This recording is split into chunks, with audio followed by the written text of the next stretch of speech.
es Juan Eduardo Carrizo, soy ingeniero en zootecnia y en el marco de la diplomatura en producción de camélidos sudamericanos vamos a abordar en el módulo 1 la temática referida a los aspectos zootécnicos de los camélidos,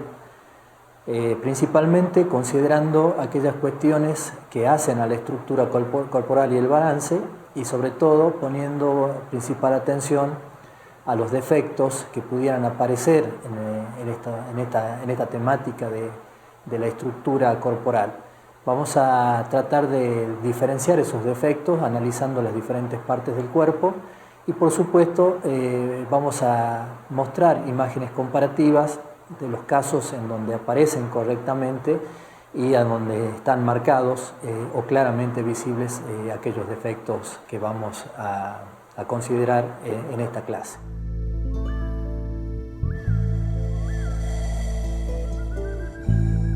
¿Por qué hablamos de biotipos y no de razas como es común por ahí escuchar en países como Bolivia, por ejemplo? Nosotros hacemos referencia a que se tratan de distintos biotipos porque son tipos productores con aptitud productora distinta y por supuesto también con una cierta influencia del ambiente que ha ido marcando características en su estructura corporal, en su aptitud productiva. Y si bien es cierto, existen nombres, como decía recién, que hacen referencia a razas en países como Bolivia, podemos escuchar hablar de las llamas cara, la llama chulali, la llama quilla, murú, son nombres que la gente le va dando de acuerdo a un arraigo cultural y productivo que ellos tienen en países de importancia productora en cuanto a camélidos, como es el caso de Bolivia y Perú. Y nosotros nos vamos a enfocar principalmente en la referencia de los biotipos productores de carne, de fibra y un biotipo intermedio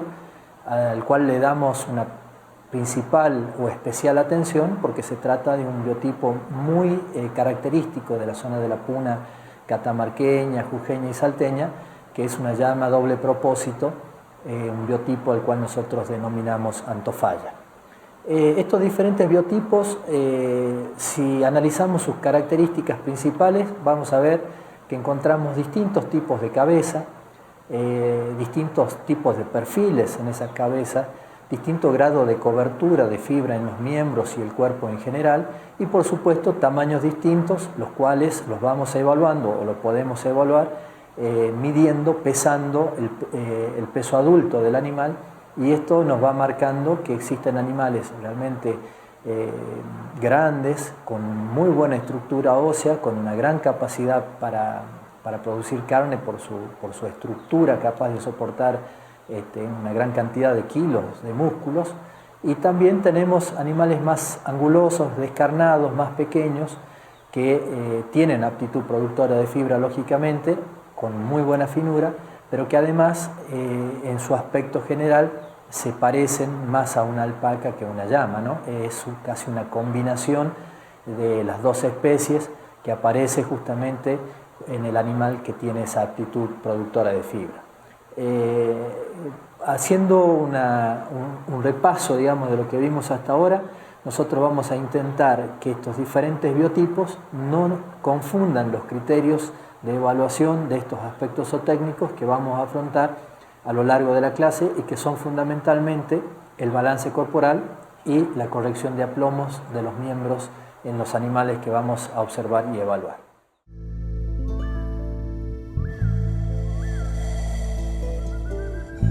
Cuando nosotros hablamos de balance corporal, hacemos referencia a la correcta o equitativa distribución o proporcionalidad que tienen las diferentes partes del cuerpo. Simplemente si evaluamos el largo del cuello, el largo del lomo y el despegue del animal desde el suelo hasta la panza del animal, vamos a ver que esas figuras geométricas que aparecen deben tener una correlación y un balance adecuado, porque si no nos estaría indicando que posiblemente estamos hablando de animales que tienen el cuello más corto que el lomo, o bien que tienen sus miembros más cortos que la línea del lomo, y eso aparece en una proporcionalidad, en una desproporcionalidad, mejor dicho, que es fácil o simple de apreciar cuando observamos el animal de perfil. No es solamente una cuestión estética, esta falta de proporcionalidad lo que nos está marcando es que pueden estar ocurriendo algunos defectos, apareciendo algunos defectos en el animal, principalmente relacionados con los aplomos o con la correcta línea de la columna vertebral o con la inserción o el punto de inserción del cuello, y estos defectos seguramente van a terminar en algunos problemas de sustentación o locomoción de los animales, y por supuesto también es causal de descarte o de eliminación de estos animales, porque son defectos que se transmiten en la generación con una alta heredabilidad, o sea que podemos decir que un reproductor en el cual observamos algunos de estos defectos indudablemente va a transferir o transmitir el mismo a las generaciones venideras.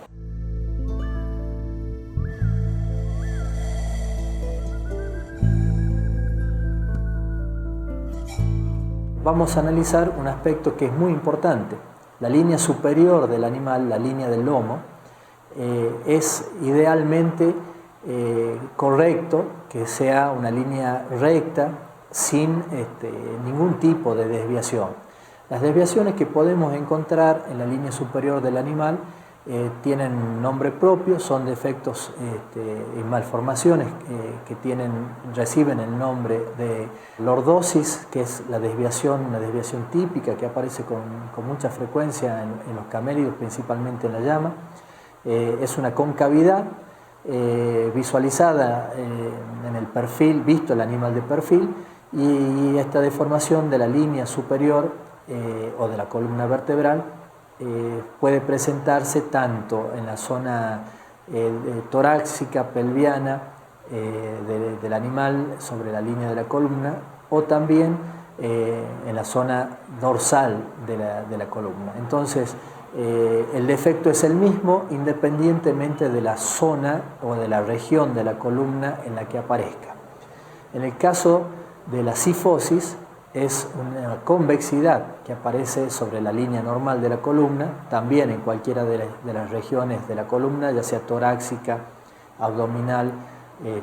o pelviana, y estos aspectos son de influencia notable, digamos, cuando los animales empiezan a sufrir claudicaciones y dolores en la zona de la columna, que les impiden tanto su normal desplazamiento y sustentación, como también otras funciones fundamentales, como son los desplazamientos necesarios al momento de la reproducción. En el caso de la escoliosis, vista la línea de la columna desde atrás del animal, desde la zona caudal del animal, puede aparecer como desviaciones laterales, por eso la columna se ve como zigzagueante, teniendo como referencia la normal o la línea media, y posiblemente estos defectos que aparecen en la línea de la columna vertebral estén muy asociados a defectos de aplomo. Cuando hacemos referencia a los aplomos del animal, tenemos que definir este término, y lo que vamos a hacer es marcar una relación entre el eje de los miembros del animal y sus ángulos con respecto al plano medio del cuerpo y a la horizontalidad que nos marca la superficie del suelo. Esta correcta relación es la que determina las posibilidades de sustentación y traslación del animal para actividades que son fundamentales en la vida del mismo, como por ejemplo la alimentación y la reproducción. Esto incluye necesariamente a la columna vertebral. Hace un momento, cuando mencionábamos los defectos que pueden aparecer en la columna, hacíamos referencia a que posiblemente esos defectos estén originados en defectos de aplomo, ¿no? Entonces vamos a analizar los miembros anteriores y posteriores pormenorizadamente para que podamos identificar cuándo tenemos o estamos frente a un defecto de aplomo, y también apoyándonos en imágenes, cuáles serían los casos en donde esos aplomos son correctos y nos permitan un punto de comparación. Para analizar la corrección de los aplomos en un animal, nosotros vamos a identificar distintos puntos anatómicos en el cuerpo del animal, como vemos en la imagen. Esos puntos anatómicos están tanto presentes en los miembros anteriores, en los miembros posteriores y pueden visualizarse en el animal tanto visto de perfil como de frente o craneal, o como también de atrás o caudal. Si nos referimos a la corrección de los aplomos de los miembros anteriores, vamos a ver que el punto principal para analizar el correcto eje de los miembros se encuentra en la región del cuerpo que nosotros denominamos región del encuentro, que es la articulación escápulo-humeral, y en ese punto nace una línea imaginaria que, visto desde frente, nos debe permitir visualizar al miembro delantero repartido en dos partes iguales con respecto a esa línea imaginaria que vamos a trazar desde la región del encuentro. Al mismo tiempo, si vemos el animal de perfil, tomando esa misma línea imaginaria que nace de la región del encuentro, el miembro debe manifestar un correcto paralelismo, el eje del miembro debe mostrar un correcto paralelismo con respecto a esta línea imaginaria, y a su vez tiene que existir un equilibrio entre los ángulos que van definiendo en los distintos articulaciones y partes del miembro del animal, para que a la apreciación de simple vista podamos evaluar ese miembro como correcto. A su vez, hay otros puntos de referencia dentro de los miembros que son importantes, como es el caso del codo, la rodilla. Estamos hablando siempre del miembro delantero, la corona y las falanges del pie, que nos permiten evaluar si esta corrección del aplomo también no se está manifestando, aparte de las desviaciones del eje del miembro, no se están manifestando en otros aspectos del animal, como puede ser el desgaste desigual o alguna malformación en la falange, el desgaste desigual de las pezuñas, o alguna malformación de las falanges causada por este defecto de sustentación. Cuando analizamos los miembros posteriores, es importante reconocer un punto clave para trazar esta línea imaginaria. Como vemos en la imagen, este punto es la punta de nalga, que es la tuberosidad isquiática, y que nos va a servir como referencia tanto para observar la corrección de los miembros, del eje de los miembros, visto de perfil o visto desde atrás. Esta línea imaginaria, también como en el caso de los miembros anteriores, hace referencia a el correcto paralelismo entre el eje del miembro y esta línea imaginaria, y también a los distintos ángulos que se producen cuando se va siguiendo, digamos, en el miembro las distintas articulaciones, identificando en el miembro las distintas articulaciones, y por supuesto también visto desde atrás nos permite evaluar cómo, si es correcto este aplomo que estamos analizando, esta línea imaginaria reparte o parte en dos partes iguales el miembro posterior. También en el miembro posterior hay puntos anatómicos de referencia, como es el caso del garrón, el nudo, y esto nos sirve justamente para evaluar cómo el eje del miembro se aparta o se aleja de esta línea imaginaria ideal.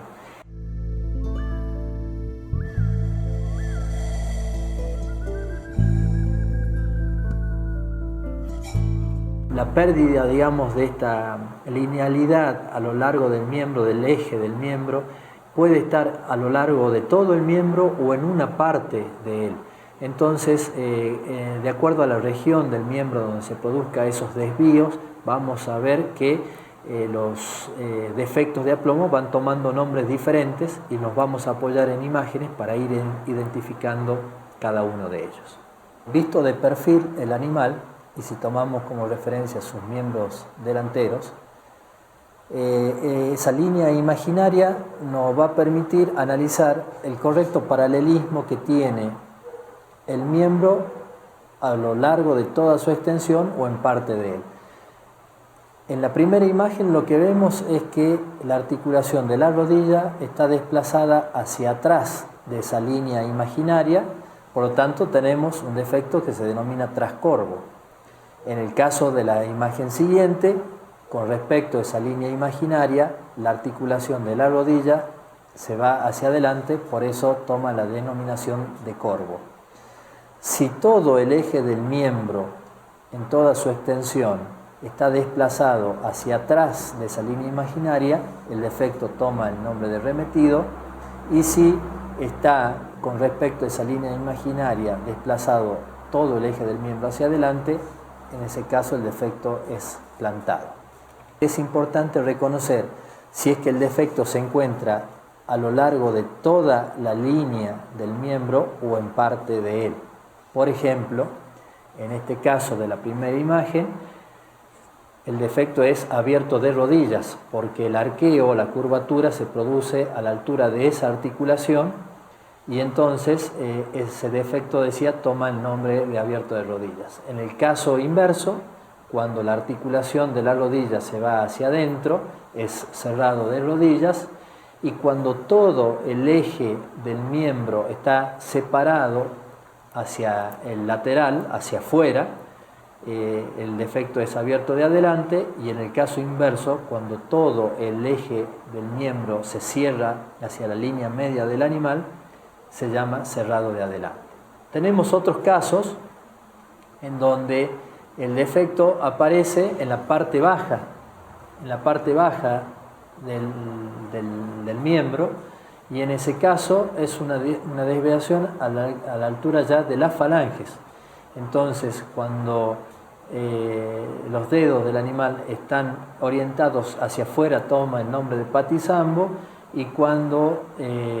ocurre el efecto inverso, o sea que los dedos del animal están cerrados hacia adentro, toma el defecto el nombre de sambo. Estos nombres, que si bien son nombres vulgares, en general se usan para todas las especies y sirven a modo de descripción para todos los tipos de defectos que vamos a encontrar en los animales, porque son de uso común, normal, incluso los productores y la gente del campo lo maneja bastante bien y los conoce, así que vamos a respetar esta terminología para poder explicar estos defectos de aplomos que acabamos de citar. Con respecto a los miembros posteriores, ocurre un caso muy parecido al análisis que hicimos para los miembros delanteros, y visto el animal desde perfil, siguiendo esa línea imaginaria, un caso normal sería que esté alineada la punta de nalga con la línea del garrón, y empiezan a aparecer las desviaciones o los problemas de aplomo que tienen que ver con los animales que nosotros denominamos sentados o parados de garrón, que hacen que la línea del garrón se aleje de la línea normal e imaginaria, y también aquellos defectos en los cuales todo el eje del miembro se desplaza hacia atrás de esa línea, o bien cuando el miembro se desplaza hacia adelante de esa línea ideal. Cuando se desplaza hacia atrás de la línea ideal tenemos un animal plantado, y cuando se desplaza hacia adelante, en este caso por tratarse de los miembros posteriores, tenemos un animal que es remetido. Visto el animal desde atrás, esa línea imaginaria que nace de la punta de nalga y se desplaza a lo largo de todo el miembro, decíamos que visto de atrás nos tiene que mostrar al miembro partido en dos partes iguales a lo largo de todo el eje, y cuando empiezan estas desviaciones o problemas de aplomo a aparecer, podemos tener casos en donde la desviación con respecto a la línea normal, ya sea que es a lo largo de todo el eje del miembro o en parte de él, y por eso vamos a tener animales que son abiertos de garrones, animales cerrados de garrones, porque en ese punto está la desviación, o bien también la desviación puede aparecer en la parte inferior de los miembros, y en este caso vamos a tener desvíos muy parecidos a los que analizamos en los miembros delanteros. Existen también otros defectos congénitos que no están asociados a la estructura del animal, pero son causal también de rechazo o de eliminación de animales de las tropas, y estos defectos fundamentalmente deben analizarse al momento de la selección de los reproductores. En general, y reitero esto con insistencia, porque conservar reproductores con los defectos que vamos a mencionar a continuación posiblemente esté relacionado a que ese defecto se arraigue en las tropas y después es difícil de corregir, incluso con un plan de manejo reproductivo adecuado. Siguen apareciendo sistemáticamente dentro de los animales que conforman la tropa. Uno de estos defectos, ya que acabamos de repasar los miembros del animal, se denomina polidactilia. La polidactilia es la aparición de un dedo más. Sabemos que los camélidos sudamericanos son biungulados, y esta aparición de un dedo, del tercer dedo, como los productores lo denominan habitualmente, es un defecto que, reitero, se denomina polidactilia. Es un defecto indeseado. Hay que trabajar y observar que los reproductores estén libres de este defecto, y a su vez analizar dentro del número de animales de la tropa qué animales nos están mostrando esta característica no deseada que se denomina polidactilia. Otro defecto que hemos visto con mucha frecuencia en las tropas y que también intuimos que tiene una alta heredabilidad, tiene que ver con la correcta coincidencia en la mordida del animal. O sea, estamos hablando de la correcta coincidencia entre el maxilar inferior y el superior, puesto de manifiesto en que los dientes del animal coincidan perfectamente al momento de cerrar la boca con la almohadilla que se encuentra en el maxilar superior. Este defecto puede ocasionarse tanto cuando tenemos el maxilar superior más largo que el inferior y viceversa, y estamos hablando de lo que denominamos prognatismo. Esto es muy importante porque dificulta las posibilidades de alimentación del animal, es de alta heredabilidad y, reitero, hemos visto con mucha frecuencia este defecto en los animales. Otra característica no deseada que es cuestionada y sobre todo con mucho énfasis en el caso de juzgamientos que se efectúan en los diferentes concursos, es la cola torcida del animal. La cola torcida es un defecto no deseado, también de alta heredabilidad, pero acá voy a hacer una apreciación que tiene que ver que el origen de esa cola torcida tenemos que estar seguros de que no se trata o no tiene origen traumático. Y digo por qué de traumatismo, porque es muy frecuente que para la sujeción del animal los productores usan fijar las orejas en la cabeza y fijar la cola en la parte posterior del animal para inmovilizarlo. Es por eso que al analizar el defecto de la cola torcida requiere mínimamente tomar algunos recaudos para evaluar la zona ósea de la cola y determinar si no se trata de un traumatismo que lleve, digamos, a la aparición de este defecto. También, si visualizamos la cabeza del animal, vamos a ver que en estas diferencias de biotipo que habíamos marcado al principio, también aparecen distintos tipos de oreja, sobre todo en las formas o en las líneas que la oreja tiene. Lo que vamos a marcar como un defecto son aquellas orejas que están caídas, o sea que desde del extremo distal de la oreja tiende a doblarse, y por eso toma una forma muy particular que en los productores la conocen como oreja de perro o oreja doblada. Esto es un defecto también no deseado, que si bien no aparece con mucha frecuencia, pero también es necesario castigar o eliminar, digamos, los reproductores que estén mostrando este defecto. Siguiendo por la oreja, en algunos casos la oreja no está presente, y en ese caso la gente en el campo lo denomina murungo, un animal murungo, o de oreja mota, y ese defecto ha perdurado en las tropas porque culturalmente la gente asoció los animales murungos como buenos productores de carne, entonces se han seguido usando animales con este defecto como reproductores, y eso es lo que ha dificultado la eliminación de este defecto en algunas tropas donde persiste y con gran cantidad, como hemos podido observar en algunas zonas de Bolivia fundamentalmente. Es muy importante para un reproductor una correcta visión, y en el caso de los ojos aparecen también problemas que son causal de descarte. Nos referimos concretamente a los ojos zarcos. El ojo zarco es el ojo que puede aparecer en uno o dos o en los dos ojos. Es un ojo de una coloración distinta a la normal del animal, y que más allá de esa cuestión que podemos apreciar a simple vista, luego,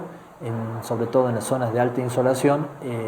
repercuten o terminan en problemas de visual, y es por eso que es un defecto al cual le tenemos que poner mucha atención, sobre todo en la producción de la puna argentina, donde los niveles de insolación son realmente muy altos, y no tan solo aparecen problemas de visual, sino también otras patologías relacionadas con la correcta salud del ojo del animal. Hay un aspecto pero muy importante que tiene que ver con el aparato reproductor, tanto en las hembras y los machos. El análisis del aparato reproductor es de fundamental importancia al momento de evaluar un reproductor. Fundamentalmente nosotros ponemos mucho énfasis en el caso de los reproductores machos al analizar la correcta posición y condición de los testículos. Estamos hablando de que los dos testículos estén presentes, hayan descendido a las bolsas escrotales, tengan un tamaño normal. Fundamentalmente, si hablamos de defecto, podemos estar haciendo mención a los casos en donde no descendieron los testículos, no están presentes, los testículos están presentes pero son demasiado pequeños, los casos en donde solamente uno de los testículos descendió a la bolsa escrotal, y estas cuestiones relacionadas con la correcta aparición, tamaño y posición de los testículos nos habla fundamentalmente de la capacidad de servicio que los reproductores tienen, y por supuesto su aptitud reproductiva, y por supuesto también con el criterio de eliminar la posibilidad o bajar la posibilidad de que este defecto también aparezca en la descendencia. En el caso del pene del animal, si bien ya se ha hecho una revisión exhaustiva en la clase correspondiente a anatomía, y justamente específicamente de la anatomía del aparato reproductor, es importante que el productor esté atento a que el pene del animal no muestre desviaciones. Esto solamente lo podemos, o es más fácil observarlo cuando se lleva adelante el momento de la cópula, y ahí podemos analizar si es que, primero, si el animal desenvaina con corrección, si el pene no presenta desviaciones, y al estar correctamente funcionando estos aspectos que acabo de mencionar, vamos a poder apreciar que la cópula se lleva adelante con normalidad. Entonces, en términos generales, estos parámetros indeseables que acabo de mencionar tienen fundamental importancia al momento de elegir los reproductores machos. En el caso de las hembras, la evaluación también tiene que ver con que no aparezcan defectos de infantilismo, como nosotros les mencionábamos. En el caso de los machos también pueden aparecer vulvas infantiles que nos estén indicando un no correcto desarrollo del aparato reproductor. Los pezones supernumerarios también es un defecto que debe analizarse y tener en cuenta, y también son causal de rechazo. Y fundamentalmente, tanto el caso de los machos como las hembras, evaluar lo que denominamos caracteres sexuales secundarios, ¿no? Que esto fundamentalmente tiene que ver con que el macho tenga aspecto de macho y la hembra tenga aspecto de hembras. Pero también hay aspectos en el comportamiento del animal que tienen que ver con su masculinidad, con su feminidad. En el caso de los machos, esa prepotencia o líbido que es necesario para la tan particular forma reproductiva que tienen los camélidos, en donde el macho tiene que perseguir insistentemente a la hembra hasta que logra que la hembra se eche para llevar adelante la cópula. Eso es un desgaste corporal, físico, que solamente lo puede llevar adelante un animal vigoroso, con alto líbido y con funcionalidad adecuada, por supuesto. En el caso de la madre, estas características de femineidad fundamentalmente están asociadas a su aptitud materna, fundamental para criar a sus crías en general en condiciones muy desfavorables, no tan solo de alimentación, sino también de ambiente muy duro, sobre todo en las zonas de altura, en los valles intermontanos, en la zona de Puna, y estos aspectos también tienen que ser de nuestro interés, también tienen que ser evaluados y fundamentalmente, sin ningún temor a equivocarnos, debemos retirarlos como reproductores de las tropas al observar algunos de estos casos que hemos analizado a lo largo de la clase. Bien, de acuerdo a los temas abordados en la clase y a modo de repaso y conclusión, es importante destacar que estos aspectos zootécnicos que hemos analizado tienen una importancia fundamental, primero para la vida del animal y su potencialidad productiva, y al mismo tiempo porque desde el punto de vista genético dijimos que en general son defectos que se heredan con facilidad. Entonces hicimos un repaso por el balance corporal, esa relación equitativa que debería existir entre las distintas partes del animal. Hicimos una evaluación de las características ideales que deben presentar las distintas partes del cuerpo, como la línea del lomo o el eje de los miembros, con respecto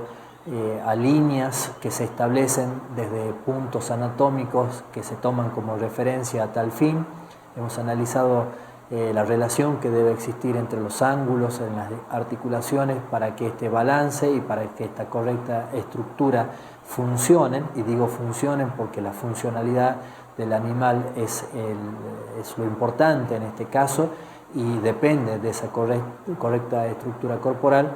Y al mismo tiempo fuimos evaluando cuáles son los defectos que pueden aparecer en relación a esos temas, defectos que necesariamente tenemos que identificar en el animal y que también se van a transformar en un criterio de selección que vamos a aplicar al momento práctico de elegir los reproductores que van